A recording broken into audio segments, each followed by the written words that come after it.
నువ్వే ఇంత స్వరూపమా, నీకో ఇంత వీప, ఆ వీపు మీద నేను కూర్చోనా, నువ్వు నన్ను తీసుకెడతావా, నీ వానర బుద్ధి బయట పెట్టావోయ్ అంది. అంటే పాపం అంతకు ముందు ఎవరి చేత అధిక్షేపింపబడి ఎరగడు మహానుభావుడు.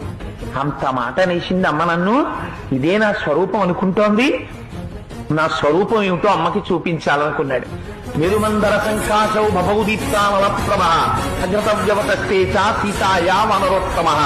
ఒక్కసారి మేరుపర్వత శిఖరాలు ఆకాశాన్ని చుంబిస్తూ ఎలా ఉంటాయో అంత స్వరూపాన్ని పొందేసి పెద్ద పెద్ద పాదాలతో, పిక్కలతో, మోకాళ్లతో, తలిసినటువంటి తొడలతో, సన్నటి నడువుతో, విశాలమైనటువంటి వక్షస్థలంతో, శంఖం లాంటి కంఠంతో, కాల్చిన పెనం లాంటి ముఖంతో, వాడి అయినటువంటి కోరలతో, పచ్చటి కన్నులతో, పెద్ద శిరోజములతో, మహానుభావుడు పరిఘల వంటి భుజములతో, పెద్ద పెద్ద వేళ్లతో, అంతంత అరిచేతులతో స్వామి నిలబడేటప్పటికీ అంత పైకి చూసి అమ్మ ఆశ్చర్యపోయింది.